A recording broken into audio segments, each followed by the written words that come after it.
Welcome to Above the Garage. Hi, friends. Welcome to our discussion of Silo, Season 3, Episode 2. Let's do our round of introductions and dive in. Hi, I'm Julia. Hi, I'm Marigold. Hi, I'm Aubrey. And I'm Kate. So, it turns out Juliet did not successfully burn the chowder note. Camille's knocking interrupted her midway through the act, so Juliet stamped it out and opened the door. Camille has clearly magically appeared because she's already aware of the note, so presumably there are cameras in the unit, unsurprisingly. When Juliet lies about the smoke smell, that means Camille also learns she's lost Juliet's trust, to some extent at least, and the algorithm knows this too. Did we establish before that there are cameras in the vents specifically? Yes. Yeah, because she found that Juliet found something in the vents before, remember, I think, right? There was a thing where she was, in the first season or something, right? The story is they removed all the cameras, which obviously they wouldn't have. Right. Yeah, I got you. Man, I knew Camille was going to smell the smoke, but I didn't think about the reason. Because at first I was like, oh, someone's going to smell the smoke. But then I was like, no, she's just lying about that because she already knew because she saw it. Yeah, the timing is too sus for her knocking right then. But for sure. I hope Juliet is aware of this. I guess not, since she doesn't hide very well later in the episode when she's spitting the pill out. I know, that's an important thing because anything that she does now, she's not realizing how much she needs to cover what she's doing. Right. You could spit out that pill. You could try to do it in a conspicuous manner, but she doesn't. Yeah. Does she even know that cameras exist? Because all her memories got kind of... Right. Well, they talk about it in the meeting, in the committee meeting, that they still have cameras, but they have taken away a lot of them. So she knows they exist. And she probably wouldn't think that they're using them within the apartments to spy on people. It's kind of like... You forgot all that. That's a security measure for the public spaces, I think, right? That's what she's being told, at least. Right. Well, especially as the mayor, you wouldn't expect in your own home, to be surveilled. Yeah. Camille and the algorithm discuss this new development and the resetting of Juliet's memory, which Camille was initially told would take a month, maybe 2. But she's still having breakthrough memories, and it's been 3 now. The algorithm deems Juliet an outlier, perhaps one of the 10% Dr. Cernkovich references to Daniel Keene a little later. The other topic of the day is even more horrifying. They're about to embark on a full silo reset. 6 silos have been fully reset in the history of the silos, including this very one only 140 years ago, which is what those vats of what is definitely not vitamin D are actually going to be used for, to distribute the memory-wiping drug via the water supply and reset everyone in the entire silo, something that was also done 140 years ago in this very same one. Silo 18 must be the problem child of the silo set. It's been reset twice out of 7. Oh, 7 times that it's happened before, yeah. Yeah, right, this will be the 7th. Terrifying.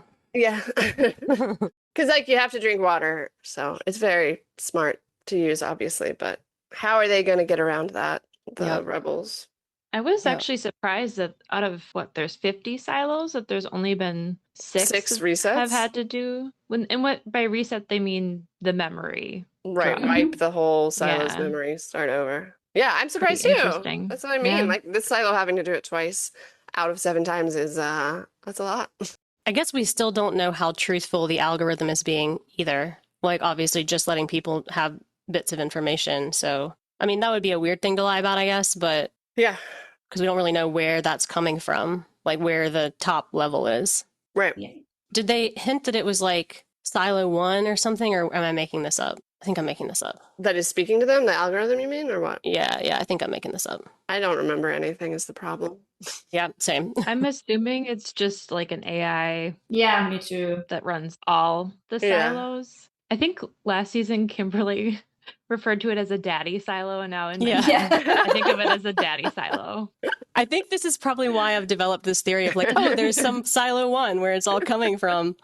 Kimberly's implanted us all with. That's hilarious. a completely different, a thing that we've just accepted as truth. Yeah, it's fact. Yeah. That's funny. I mean, also this voice Camilla is talking to, it sounds very robotic and not human to me. I don't know. It's definitely changed if it's an actual human talking, but I don't think it is. I think it's AI as well. Mm-hmm. I think there's got to be humans overseeing this from DC or wherever they are, but they're letting the AI talk to her, I guess.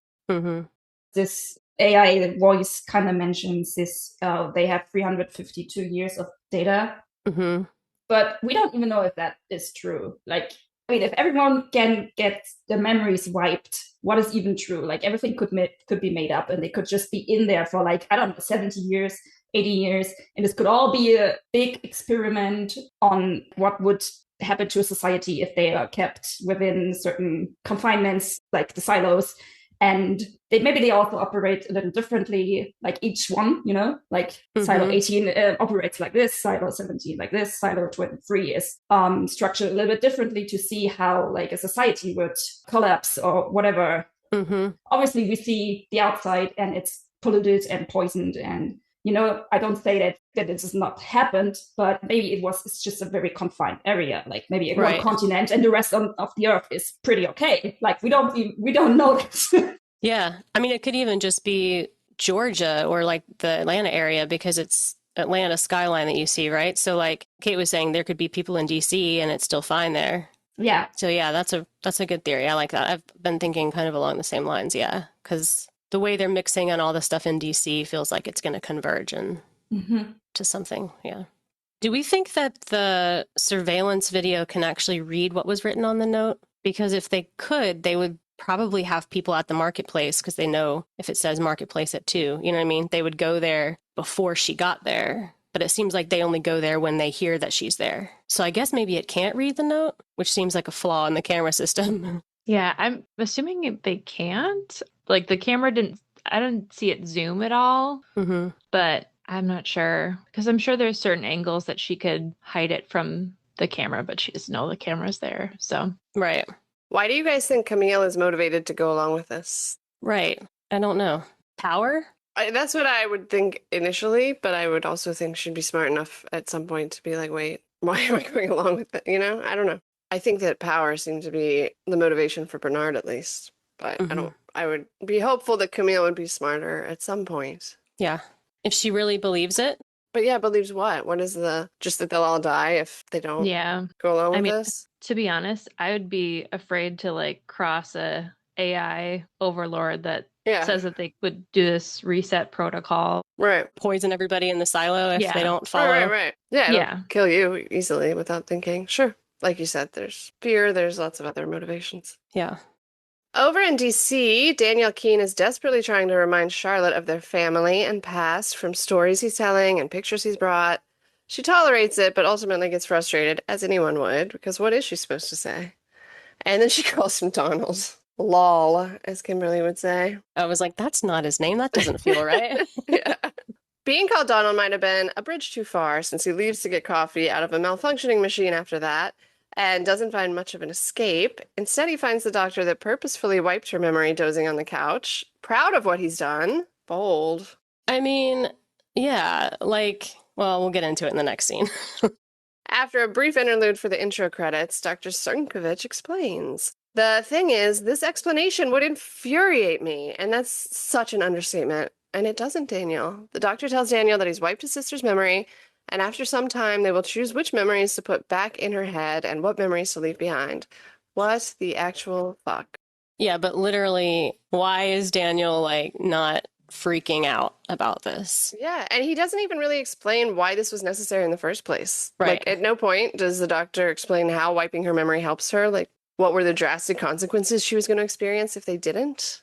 I mean, he basically says, like, it'll help her forget the trauma of what happened. But, like, that is also a crazy take, because, it's so very obviously not a good idea to make someone forget everything, something that happened to them, because then it's like, what are we making the same mistakes twice, or not able to process trauma because you don't remember it, and it's like still lives in you. Right. You just don't remember it. So that's a crazy take for anybody to accept. Yeah, and even if you wanted to forget a particular thing and somehow you truly believe that was helpful, you wipe their entire memory. Yeah. Forever, their family, their childhood. It's insane. It's just so insane that it infuriates me that he's just walking around like, oh, okay, I get it. Like, right. Puppets. Yeah, so I think like maybe they did not have the means to just not do everything at that point. Right, but that's why you don't do it at all. Yeah. Right. I know. I'm not defending it. Yeah, I know. It just... And without consent too, like clearly. Right. I mean, I guess he doesn't know, but nobody said she signed a thing saying it was okay to do this. Like, they just did it. Oh, I really hated the scene. It made me so angry. Yeah. And he cares about her. Part of me wonders, like, if he's a congressman or senator or whatever, if he just has, like, inherent trust of the government. And aren't they at, like, a government hospital or, like, a military hospital of some sort? Could be, but I feel like he's got to have some skepticism because of his sister wanting him to look into what they were actually doing, and then sort of finding out that her mission wasn't the same as what they were being told. Right. But that could make some sense what you're saying, though, too, because later when he's talking to Helen, which we can talk about in that scene, but you can tell that he's like, having a moment of like, oof, like this is blowing my mind a little. Yeah. Yeah. So maybe it is a lot to do with that. To be fair, I guess if you have a loved one that's, in the hospital, you're listening to the doctors because you think they're experts, but still a bit sus. You would think he'd ask some more questions. Yeah, I would think he would now, but like you said, Helen is hopefully going to help him get there with her side of what she knows. But anyway, he does ask one good question, if they can tell her a lie. And of course, the answer is yes. You just have to repeat it enough. I mean, that works without medication too. But with medication, we've seen how it works to some extent on Juliet, even though she doesn't fully seem convinced of the lies. Mm-hmm. Well, and also, I think it was Raquel, when we were watching the episode, that mentioned maybe Daniel saying that is a bit of a clue, like he's not as upset about this because there are things that he doesn't want her to remember. Yeah, I was surprised. I thought he was joking when he said that, but it seems legitimate. Right. There are other things he doesn't want her to remember, which is unfortunate. Yeah, because at first I thought he was just referring to like the conversation that they had where he sort of made a comment to her in the bed about something that had happened. And it sounded like he was just like, you were teasing me or something. Yeah. Right. He just wanted her to laugh along. That's their relationship. But yeah, maybe there is something darker that we don't know. I would assume, like, I don't know, he seems nice. He seems to care about her a lot. I guess if there was something else, I would assume it was related to her parents dying and him wanting her to not remember the trauma around that. But you can't just make people forget trauma, like you said. It's not healthy. Mm-hmm. And make that choice for them. Right, especially that. The other thing from the scene that I left out is the doctor tells Daniel that actual objects, such as items from her childhood, that the objects themselves hold great meaning and help implant the memories. Mm-hmm. So maybe Juliet just needs to engage in some trading with her super fan group that we saw. Yes, of course.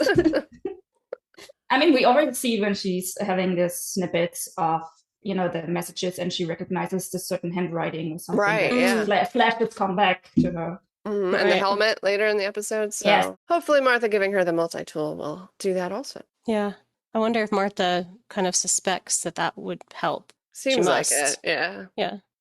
Sheriff Billings is working on revising the pact when Orla's sister comes in to report her sister missing. It seemed likely that might happen with her final words in the last episode because they were like vague about having figured something out, but she wasn't ready to share the details until she investigated it further. Famous last words. Tell people things or else you're clearly going to disappear before you do. Yep. Anyway, Orla's sister is sure that something is actually wrong, and she manages to convince Billings enough to message Carla McLean with the thinking that she was headed to Supply. Daniel's at a bar now, telling Anna about his discussion with the memory mining man when their party is crashed by the reporter from season 2, Helen Drew. I like this woman a lot. And the information she brings to the table makes sense. It sounds right. That this doctor is shady and has been trying his drugs out on prison populations in countries that couldn't say no, and then vets. Anna defends him like she helped found his cult, but Helen stands strong, pointing out that Crnkovic is who decides what all these people remember and what they don't remember, and that does not sound like medical care that's on the up and up. Anna's final defense, that seems to close the discussion for her, is that the doctor's wife and child died in a car accident when he fell asleep at the wheel driving them, and therefore he is the world's leading expert on trauma and how to deal with it. / brainwashing. Yes, I legit do not even understand how that is an argument in his favor, but whatever. Anna's convinced he's a genius. It's so crazy. Yeah, Helen's the only one speaking some sense here, finally. Yes. Yeah, it's also weird because he's the one with the trauma and wants that everybody else forgets about trauma. So, like, what gives him the right to do that? Especially if he's the one who supposedly wants to forget, Yeah, exactly. Did he write his own memory as well? And even so, like, how many millions of people on Earth have had terrible trauma happen to them, and that's all she needs to know to be like, okay, he's an expert. What? Mm-hmm. It's just a doctor playing God, right? I mean, he's exactly. Experimenting on people and finding a loophole to do this. I mean, it sounds evil, like, legitimately. Yeah, it does. Yeah, and he's so, like, gentle and soft-spoken It makes it feel like that happens a lot in situations like that where you're like, oh, I can trust them. And it's like, they're actually evil and up to terrible things. Yeah. Right. When I heard Helen's name is Helen Drew, it kind of reminded me of that famous, Nancy Drew. And like, maybe it's a nod to her character because like they're quite alike in their detective work and wanting to, maybe it's just a coincidence, but like, it's like, oh. No, it's interesting. When Helen takes her leave, Anna lays into Daniel for being dumb enough to tell Helen where Charlotte was being treated, which is the only thing she said all episode that I do agree with, but I'm glad he did, obviously. It was just stupid, probably. Yeah, because at that point, he didn't know what her motivation really was, so... Yeah. Yeah, and here's where Juliet starts comparing the handwriting on the upside-down bowl note and a note about the council meeting, and it makes her remember Shirley visiting her in jail and the "they're good in supply" note in Martha's voice. I'm just confused about where she's been storing the notes. Yeah. Because you would think Camille would take them from her if she knew she had them, right? Right. I don't have an answer. And what did she learn from this? She didn't figure out whose handwriting it was, right? She thought it was Martha's, but then Martha says no later, so... Okay. I couldn't tell if they looked similar. I'm very bad at handwriting analysis, it seems. Seems like she might be too. But at least it led her to have a conversation with Martha later, so that was good. Right. Yeah, I loved that. Juliet heads out immediately after that, clearly on a mission, ignoring her bodyguard, Jerry, when Shirley sees her coming down. Knox tries and fails to get Shirley to talk to Juliet, especially since Juliet is asking her for help, but Shirley refuses, which is good in my opinion because it forces Knox to do it instead, and he's not so hesitant. Juliet picks up on his argumentative vibe and theorizes that they didn't see eye to eye in the past, but he assures her it wasn't all that bad, and then asks to talk to her in private, since Juliet wants to see Martha Walker, who happens to be on her way there, so they have some time to kill. Random note, I really like Juliet's shirt and hair in this scene. Yeah, and she's back in the pants, like her entire outfit, it just looks more, she's looking more like herself. Yeah. It's kind of noticeable. Like slowly moving in that direction as she's starting to get memories back, or at least the fiery kind of like... I want to find out. Yeah. The truth, yeah. Knox explains to Juliet that everyone's been instructed to handle her with kid gloves, but he tells her about Lucas Kyle anyway, about him knowing someone saw her alive out there and going down to the Digger Void and learning something else important before he disappeared. I like Knox and Juliet together. Did I maybe want them together at some point? Raquel definitely did. Okay. Yeah. I feel like maybe I did too. I think we're all doing some light shipping in that department. I mean, I like Lucas too, but I think, they have really good chemistry as actors together, so naturally you kind of want to see where that's going to go. But I really like the two of them as friends too, though. I think they have a really nice... Knox is with Shirley now? Did they kiss in the last season? Yes, they did. I don't like that vibe for me as much. Sorry. Yeah, somebody said they felt like brother and sister, which I think is accurate. That's kind of how it feels to me too. Yeah. Do we know what floor? Because the floor that Juliet finds Knox on is the one with the gap from the explosion. Shirley is heading up the reconstruction, or Knox? One of them is. I guess Knox, but their team, probably. Yeah, so that's where they're located now instead of down at the generator. Do we know what floor number it is? I remember that in 120 was food supply. So I think 144 must be down. And then 120 had a farm. And then obviously they do have more than one farm, but there was the one they wanted access to. Because when they closed off the bottom part at 130, but they kind of made an agreement with the others to put it up to 120 so they could... Yeah, that was a whole, accomplishment. So 144 is the bottom. Yeah. One is the top. It's a long trek to go down from wherever, because the mayor is up towards the top, right? That's a long way. She had to walk. Yeah. I feel like we're moving into the territory of Handmaid's time travel. And, yeah. I don't think there was time for that, but okay. Because it used to be a day trip to go down. Yes, exactly. Oh, Lord. But I guess also you can pace yourself differently if you're in a hurry. I mean, I could probably run down 70 flights of stairs in an hour if I had to. I mean, down is down, easier than down, up, yeah. Right? Up would be the day. Yeah. Yeah. Well, because in season 1, Rashida Jones's character, exactly, it's an overnight trip for her to go to the bottom. Yeah, going up 144 flights would be man, brutal. Yeah, take me forever. Helen tricks the genius brain people into letting her take Charlotte Keene outside of the facility with hardly any effort on her part, which is a pretty insane coup. But again, I'm happy it happened. But yeah, like, I couldn't believe that the doctor wouldn't have really strict rules about who's allowed to see the patients, that he's trying to, make sure they only know the certain things he wants them to know. Right. Well, any doctor already has these really strict rules. But then, yes, you add that level of it, and there's no way that she can just go outside with this stranger that says she works in his office. Yeah. But like you said, good thing, because it leads to some. Yeah. Yeah. Martha arrives then. You can see the awe of her seeing Juliet under the surface, but she doesn't show it at all, knowing Juliet doesn't remember. In fact, she needles her like nobody else has, calls her fragile, makes fun of the protocol around her. I love it. It's exactly what Juliet needs, someone not treating her with kid gloves, finally. I love when they're getting in the line for the cafeteria and somebody's like, Mayor, go first. And Martha's like, she can wait like the rest of us. Yes. That was my favorite. I mean, she used to be from mechanics, This has never been such good treatment. I mean, obviously she was a sheriff once, but that was just to find out the truth about George. Yeah. So it's kind of weird to see her having to behave right, and as she would like be somebody better. Yeah. So it's like so out of character. Obviously, it's just like based on what I was told her and how she should behave. But right, Martha's dose of reality is very refreshing. Yeah. Mm-hmm. And then she orders the coffees and she's like, 2 black coffees, hold the fawning. I know. I love her. I'm very glad she's no longer confined to her room. Yes. Juliet tells Martha about the note she got. She wants Martha's advice because Juliet remembers Martha risking her life to tell her about the tape before she left the silo. Martha's just frustrated that it's not a given that Juliet would go chase down this truth. She tells her that the Juliet she used to know was a fighter, someone who would risk everything for the truth, and accuses her of not trying hard enough to remember. She leaves her with her multi-tool and 2 words, try harder.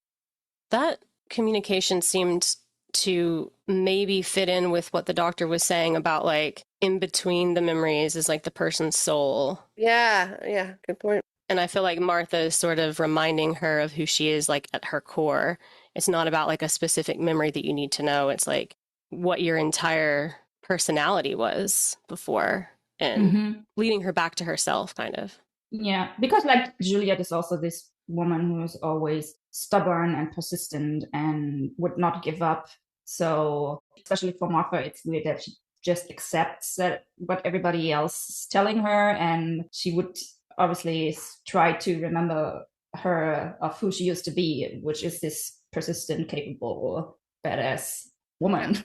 Right, and she's waiting for the memories to come back, but like if Martha's pulling out this piece of her personality first that will help her chase down the memories, that's like very smart and probably her best bet to getting the memories. And when she actually receives the truth, I feel like it'll click into place better, not just someone telling a story that you're trying to...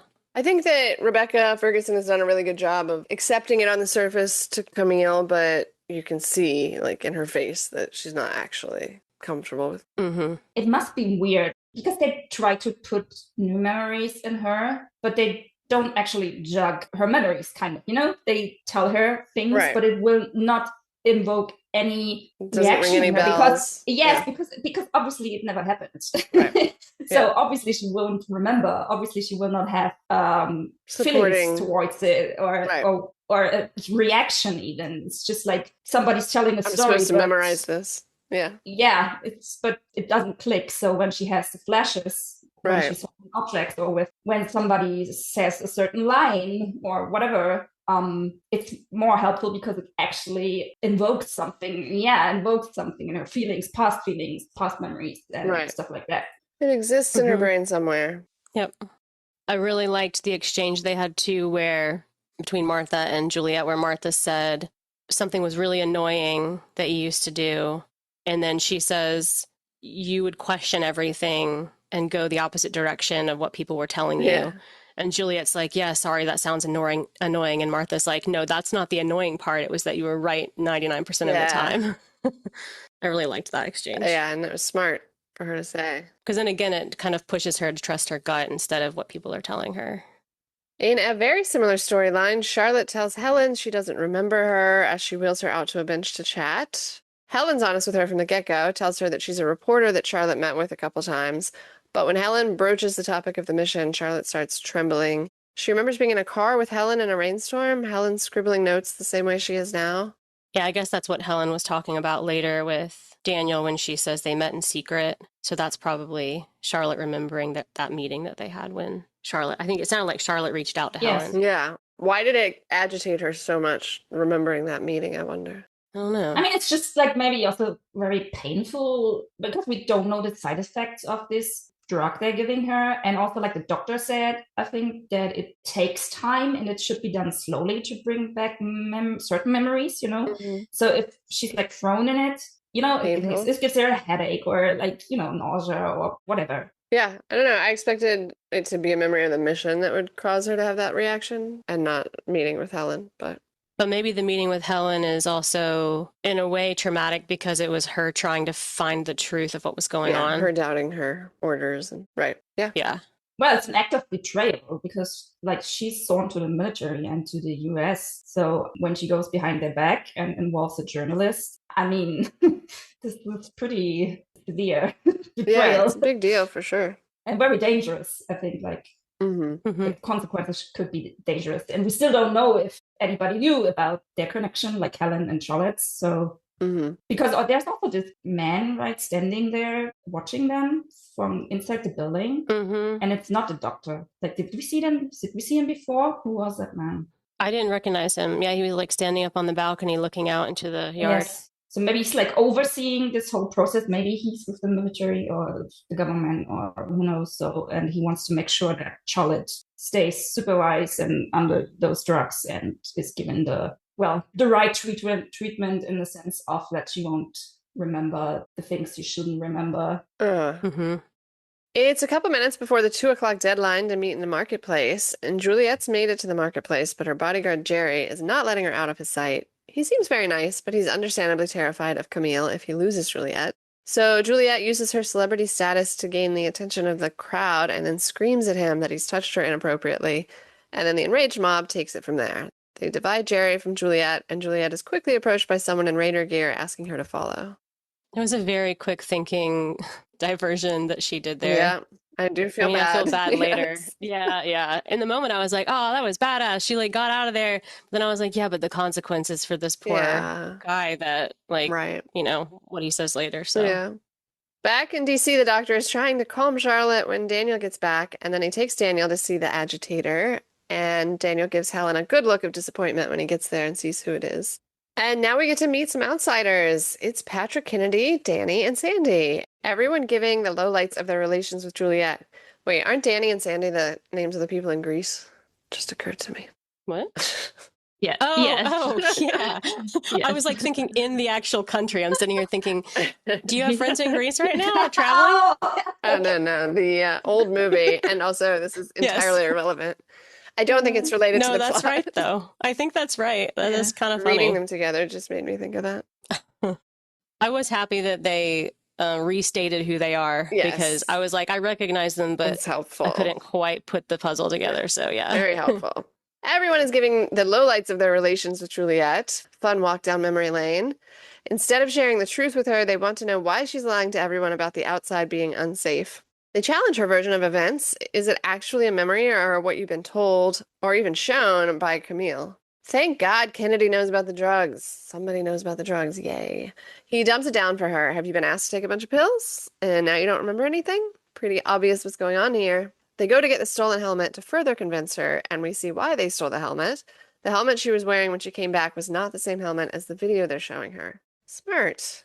Yeah, the fact that Patrick Kennedy basically broke the whole thing open in like 90 seconds. So good. I'm happy that we didn't have to draw that out any longer. Thank you. Yeah, and he doesn't even know. I mean, he's kind of going off a theory. Obviously, it makes total sense to connect the dots on that, but he was just told something that he thought was bullshit before about being able to forget his wife's death, right? So like, but now that's pretty smart that he put that together that quickly. Yeah, very smart. I like him. I thought, like we were saying before about Rebecca Ferguson, I thought her acting in this scene was so good. Like the way she just flips between questioning and accepting. Mm-hmm. Yeah, she's fantastic. Back in Fairfax, Helen tells Daniel that it wasn't her that contacted Charlotte for the story. It was the opposite. Charlotte came to her thinking something was off about Iran and wanting Helen to get to the bottom of it. Was the dirty bomb even real? And Aubrey, you were right in the last episode when we were confused. Her mission in the mountains off of Turkmenistan was not the primary dirty bomb nuke retaliation.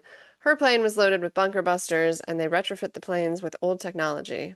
It is very sus that she is the lone survivor of this mission, and they sent her to a guy who's already known for his memory wiping trials. Only question is if Daniel's brave enough to actually help his sister. Yeah, Helen, again, delivering a lot of very big questions that everyone should be asking. Yes. Yes, thank you.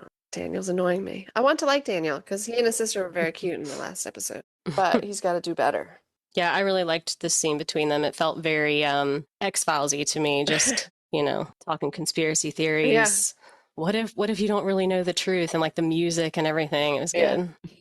I mean, it also kind of clashes with everything that Daniel knows, kind of, because he's a politician, and it's the same as for his sister. Like, if he exposes certain things to the world, question who believes him, who doesn't, like, same for the reporter. Things can still, even though they get exposed, they can still be rewritten or, like, distorted or whatever. And if that happens, it's a threat to the people who expose it. So there's always a thin line there, I think, which is complicated for Daniel even more because he's an active politician. He's a congressman. He wants to get elected and stuff.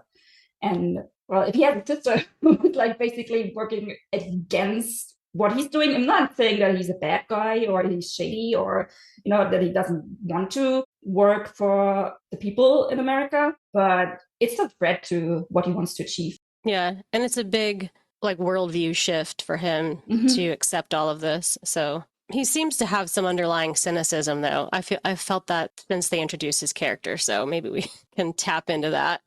Do you think it was a coincidence that she survived and it was not intended, that it was intended that everyone dies in that mission and she was just lucky? Unless she was targeted for this experiment with this drug. But it does seem something is suspicious about it, and Helen sort of seems like she thinks that too, right? That was the impression I was getting with the way she said she's the only one that survived, like Kate just said. It seems like Helen is questioning that.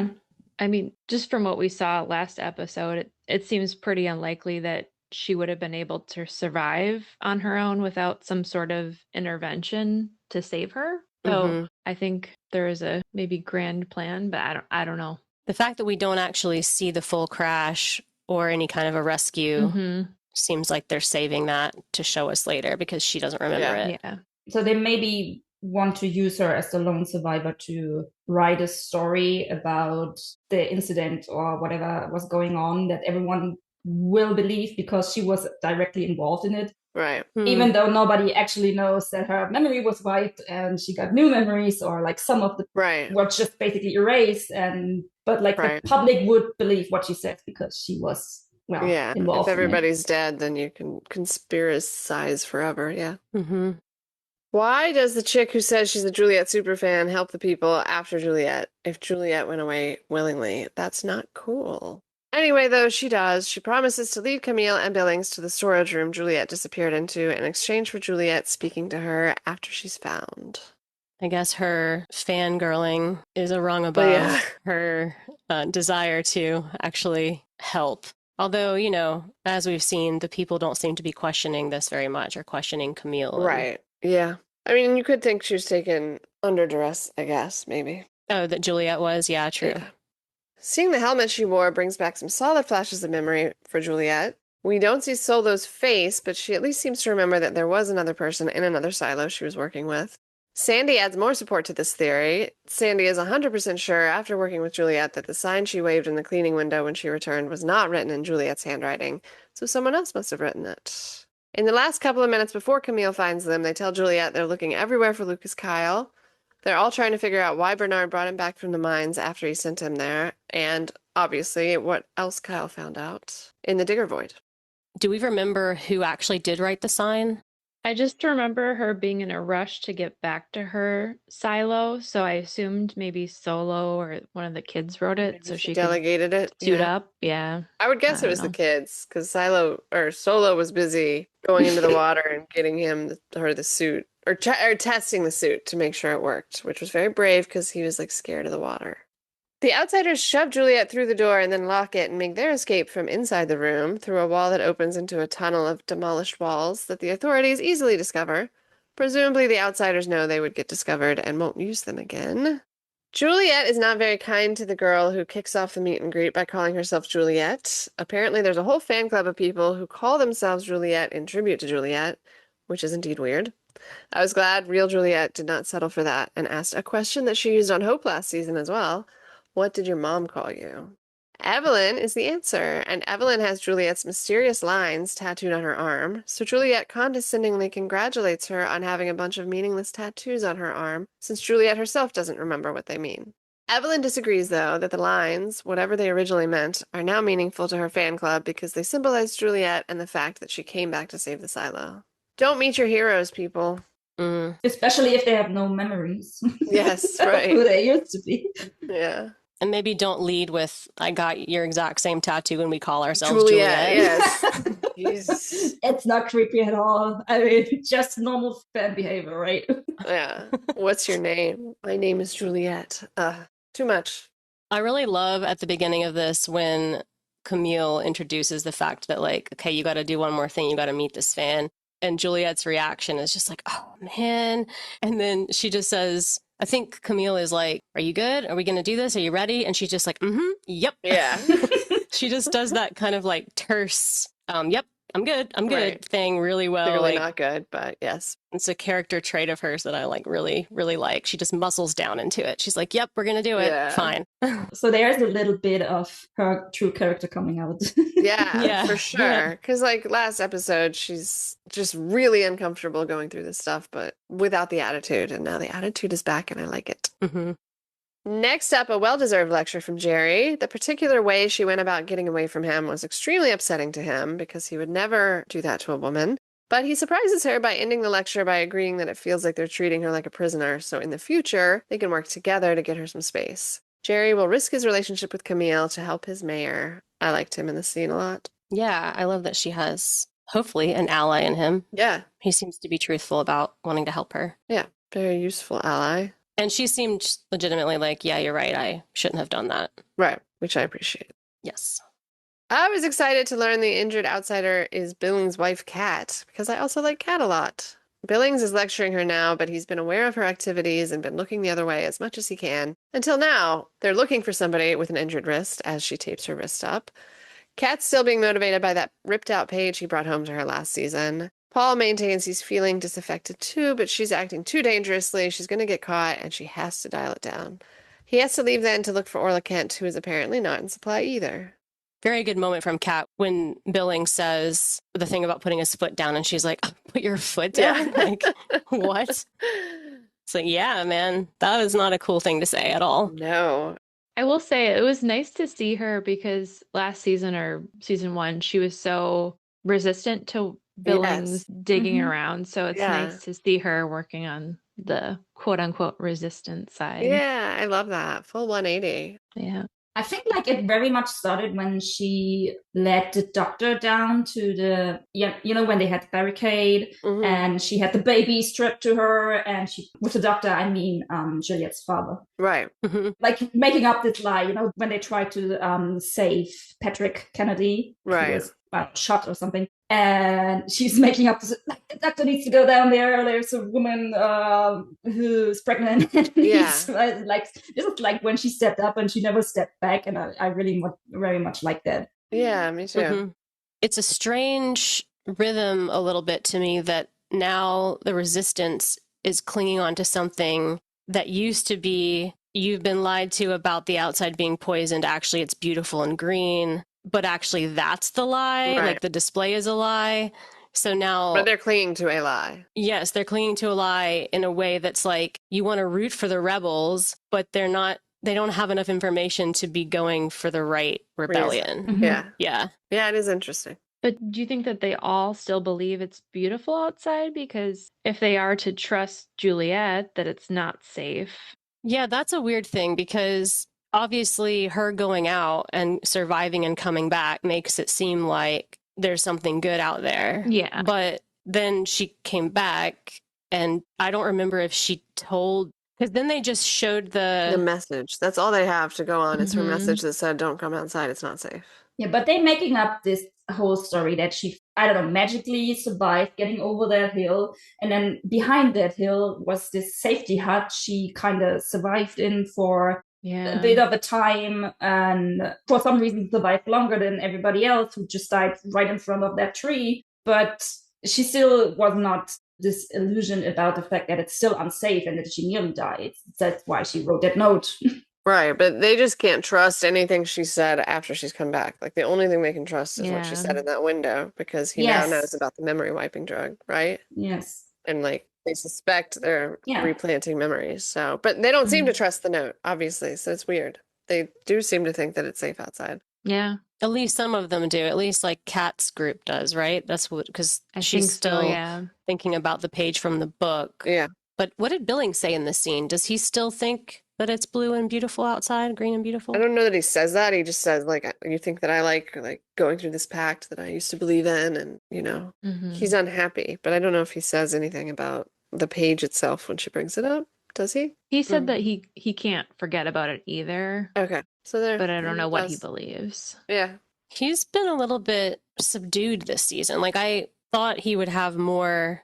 Like, I feel like the character was introduced as somebody to question things, even though obviously he was very pact. Pact was his rule book. Yeah. But he like would bend away from it and started to question things. And obviously he's still doing that. But I'm just wondering, like, is he going along with this because they're giving him this leeway to amend the pact? And so he feels like... Power? Well, or just that there's not as much of a threat because he's not being stifled in what he wants to do. Like, he's able to do the thing that he wants. So, I mean, I guess he doesn't, I don't know, does he even really want to do that job? He seems like it's a little soulless for him. Yeah. I don't know. I don't know either. I think it became complicated in a sense of, because like in season 2, he was helping the rebels at the end, like sabotaging the bombs and the plan to go outside, because I do think he believed in that page, you know, and that relic and that beautiful outside world. But now then Juliet came back and warned everybody to not go outside, and it kind of crushed this hope in him. Yeah. Because like he believed in her. He said, okay, well, we have to do this job together somehow. You have to trust me, you know, you have to do things together with me. And then he was the sheriff and tried to maintain control. And but then he realized, well, something's not right, something's not working. So he helped the rebels because he believed in that. But the fact that Juliet never betrayed him or like never lied to him in a sense of, but then wants everybody to not go out, it kind of makes him question everything that's happening, like the order. Like, is it beautiful? Is it not? Why would she say not to go outside? But how did she survive? And I feel like it's everything coming at once. And he also still is sheriff, so he has to maintain the order, because he also is not as stupid to believe that he can solve everything on his own. Then there's his family, obviously, it's his daughter and his wife who's putting herself in danger. And this is why I think we see this scene when he's rewriting the order. Like, he needs to think about a lot of things. I always took it more as an insight, like he's more of like thinking and making out a lot of things in his mind rather than just stating them or whatever. So I feel like it's a lot of losing hope and having to deal with how to move on here from this point. Yeah, that makes sense. Yeah. But I hope he will find a way back to be more active, as you mentioned. The woman in Juliet's house is an evil nurse, maybe? She takes her blood pressure and gives her the memory wiping pills, which Juliet finally spits out, though of course they know it, which we'll see in a second. Juliet, meanwhile, has gone to the cafeteria and seems to be remembering time with Lucas Kyle. While she's there, the nurse goes back into her apartment and takes the drain apart to find the missing pill that Juliet spit out. I thought when she went into the cafeteria with the excuse of, I'm hungry, and then is asked, do you want to order something? And she's like, no. I'm like, come on, don't be that suspicious. Just order anything. Yes, right. Also, make sure you have, that the pill is really gone. Yes. Yeah. Like, don't leave traces. Any traces. Like. She could have just, subtly put it, wiped her hand with her, her mouth with her hand, and then goes to the cafeteria and drop something in the trash. Or, I don't know. Yes, yes, exactly. Why did she spit it out, so... Obviously, right? Obviously, yeah. She's still wavering on understanding just how much surveillance and stuff is happening. I don't know. Right. I mean, they could just put it in her water now, but I'm assuming they won't do that just yet because she needs to find her memory, TV show-wise. Right. Camille's being optimistic with the algorithm, who does not feel so optimistic. It points out that Juliet's graph of the usefulness of her life has now crossed into danger territory. The value of her being alive has now dropped below the value of her being dead to the silo, despite the instability that it will cause. They can only hope the memory wiping drug they're planning to distribute into the water now, those were the vitamin D containers, will work before they have to kill her and upset the tenuous current peace of the silo. I mean, she obviously did not reach this level yet, right? So she's still more useful than not useful, so they don't have to drop her role in it yet, right? Yes, because it had a little like light place on the blue line. I think that was supposed to show where we are now and then where it's heading. Yes. Because I think the algorithm was just warning Camille that it was getting close. Yes, they were getting closer. And so we got to double our efforts to make sure it doesn't cross. Exactly. It's just basically like the case scenario. If it continues like this, then this trajectory, right? She loses, well, her life. Her being dead is maybe better than not. Yes, exactly. We cannot use her for propaganda. Yeah, for the propaganda. Yeah.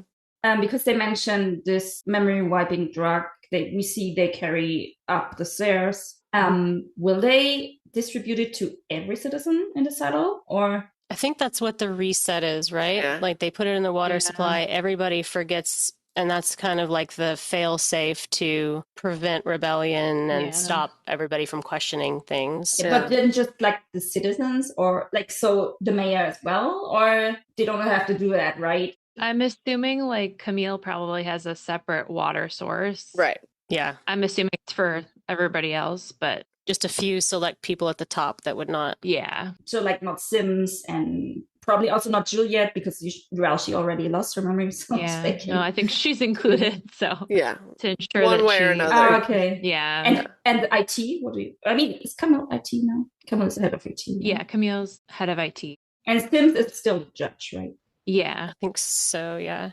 I do think it's funny that the AI picked Camille over Sims. Yeah. To be like the leader. It's kind of funny because he was like so power hungry last season. Yes, it was very funny. I would assume that maybe like, the AI, I just call them AI or whoever's talking, they know more about Sims than anybody else, probably also Camille, and that's why they didn't choose him, because like we also had this talk at the end of season 2 when like Sims brings Camille and his son to talk to. Yeah. And Sims says, like, I'm here to save the silo. And then the AI voice says, okay, well, Camille can stay, but you and your son have to leave.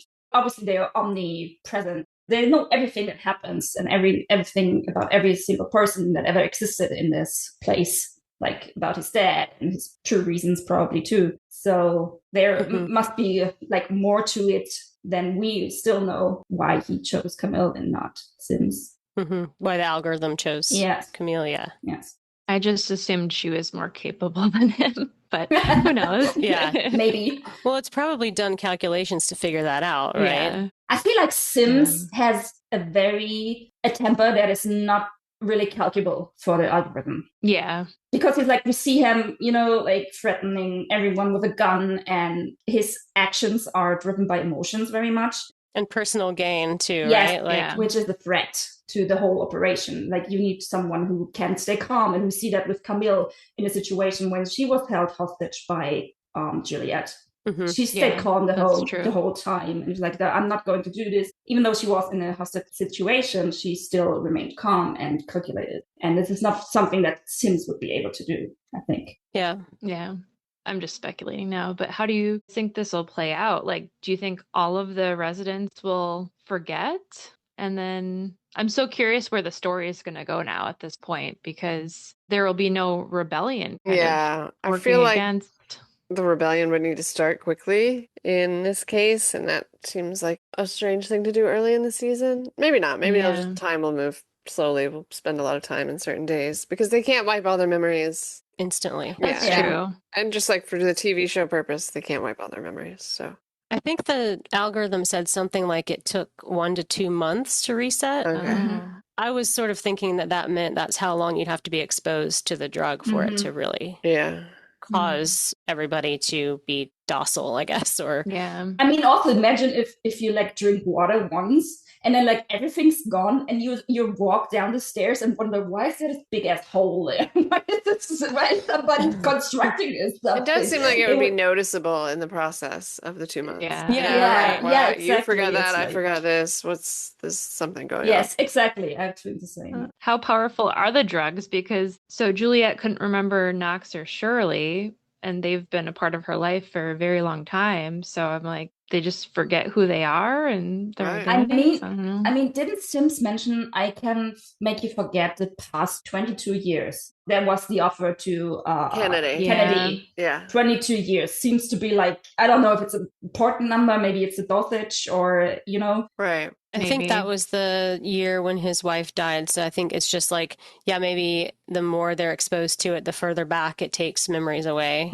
Something like that, maybe. Yeah, because maybe. It seems like they can't pick and choose what you forget. Yeah, it's right? just It's everything. just like, yeah. Right. Yeah. But like the woman in season 1, like the advisor, fertility advisor, like Gloria, who was drugged the whole time. At the beginning of the season, she was still clear, right? Like she was still helping people to. Yeah, because I think she talks to Rashida Jones's character and is trying to help her, Yes. right? So yeah, I think she had a pretty clear idea of who she was and what her goals were at the beginning. I think maybe my prediction is that the whole thing will somehow be exposed and they will not forget. Yeah, same. Much. Could be. Someone within this system. Maybe it's even Lucas Kyle because we didn't see him. That's true. They just need to drain those vats before they get upstairs. So yes. Yeah, exactly. Nice that happened. Like one of the carriers slips and it will all just rush down the stairs. Yes. Yep, too bad. Shoot some holes in the side of it so it just leaks on the way up. Yes, exactly. Yeah, I do kind of feel like they'll probably start to use it and there'll be this panic of like, what if everyone forgets everything? And then as it starts to take effect, people will start questioning or... Maybe Patrick Kennedy, because he knows about it, will notice it happening and then he'll hopefully put a stop to it. The hero of season 3. Yeah, I love him. Yeah. Yeah, me too. I'm glad he didn't die. All right, I guess that's a wrap on our discussion of season 3, episode 2 of Silo. Come back next week for episode 3. And if you're watching Cape Fear, also on Apple TV, we are podcasting that simultaneously. Thanks for listening. Bye. Bye.